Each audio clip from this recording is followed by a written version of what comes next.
Good day everyone, I am Janelle Panol and I will be advocating the 14 learning principle. Nobody can help you if you are unwilling to learn. As a wise man once stated, no one can stop you if you are motivated to study. Learning is necessary for our survival. Information and continual learning fuel our minds in the same way that food does.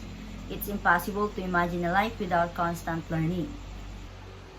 Due to the exponential expansion in access to information over the last 50 years, the aim of education is evolving. Education must now promote lifelong learners, change the value we place on what we already know, and build new networks for dialogue, reflection, and real-world application of learning.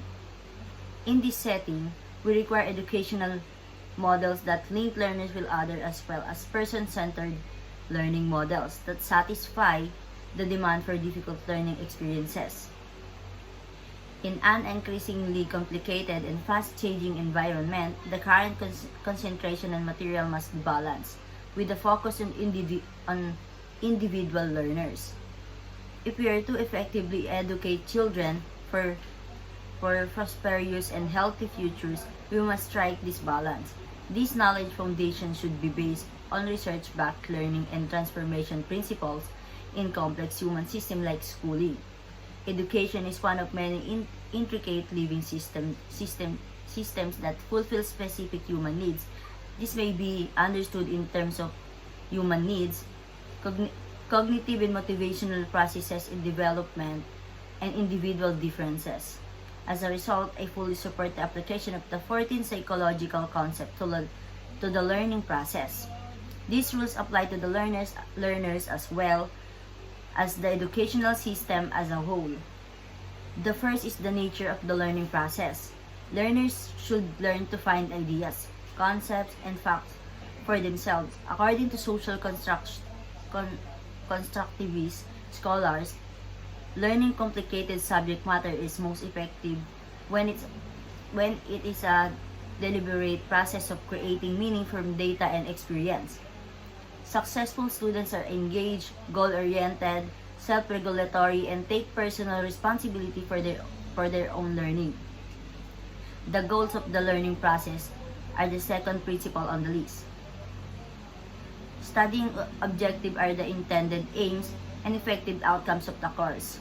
They specify the information, skills, and capacities that a student in that class should attain.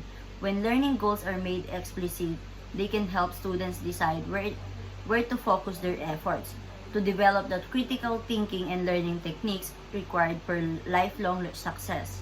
Students must be able to set long-term goals and achieve them over time. Students learn by connecting new information to previous knowledge and concepts, thereby creating new meaning. According to research, students learn best in active social classrooms. A successful learner may make meaningful connection between new material and previous knowledge.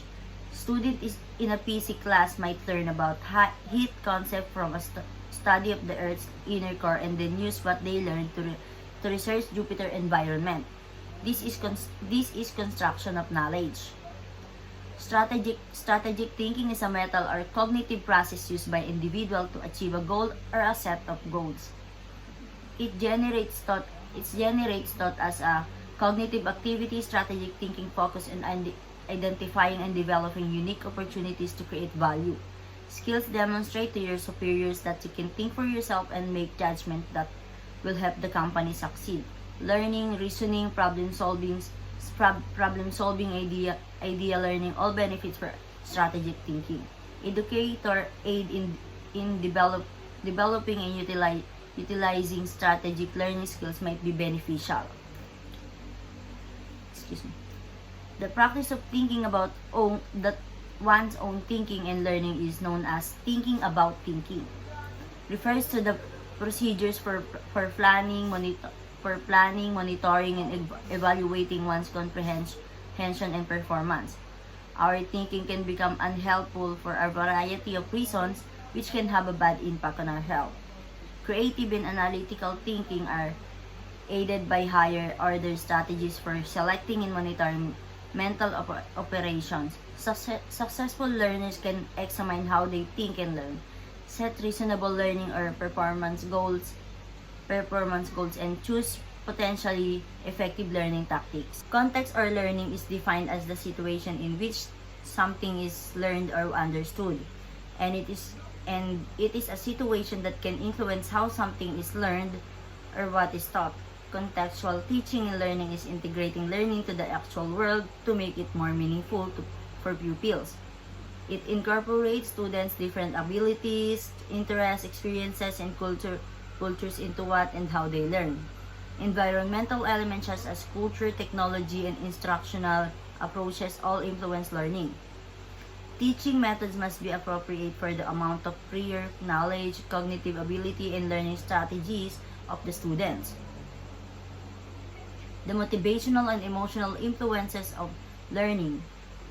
Students are more motivated to learn when they feel competent and perceive stable links between actions and achievement. Positive emotions like curiosity can boost learning motivation, whereas negative emotions like anxiety, fear, and insecurity can suck motivation and make learning difficult.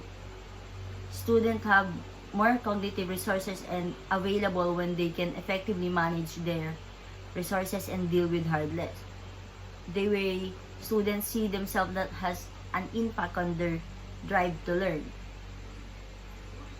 Intrinsic motivation to learn occurs when pupils are motivated by internal benefits such as desire to learn or a certain subject. Students who have intrinsic motivation for learning are more likely to attach meaning to their work, explore new topics, and perceive the face of learning problems. Intrinsic motivation is associated with tasks that learners perceive as interesting, personally relevant, and meaningful. Curiosity, flexibility, insightful thinking, and creativity are indicators of learners' intrinsic or natural innate motivation. Increased efforts and energy are also a result of motivation.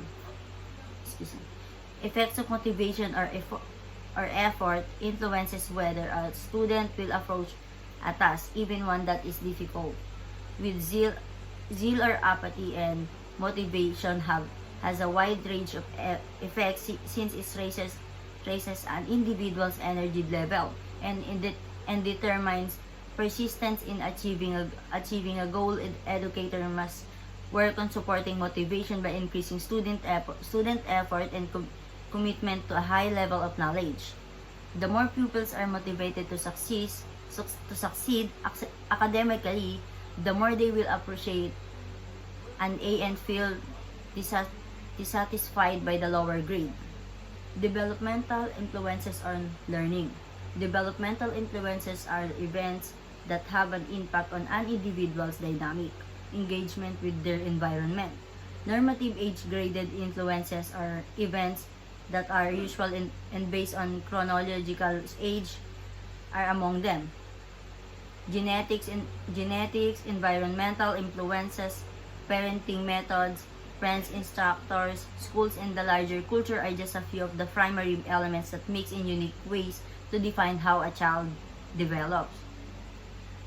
Social influences on learning, because it creates a language and experience environment that stimulates the mind to flourish as well as by consistently rewarding a child for learning.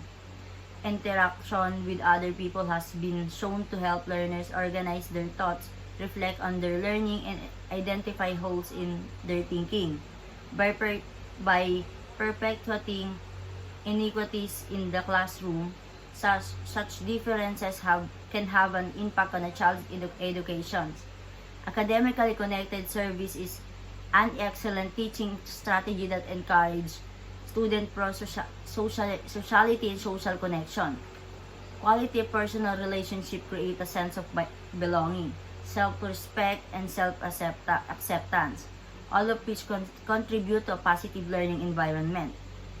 Individual differences on learning are personal qualities that distinguish students from one another during the teaching and learning process. Individual differences in cognitive ability determine the optimally of strategic skill development.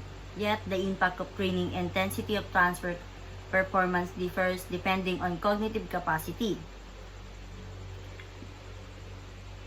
We can best grasp the complete range of human behavior by evaluating the variances that can occur from one person to the next. Educators must assist pupils in recognizing their learning preferences based on prior experiences and heredity while remaining sensitive to individual variances. The second to the last is learning and diversity. Diversity in the classroom has been shown to have a significant impact on student success in studies. Students have more thorough understanding of the subject matter when they work and learn with people from other origins and cultures. It also teaches students how to contribute in a diverse workplace by utilizing their own abilities and perspective. Learners' motivation and achievement improve when their characteristics are respected and valued.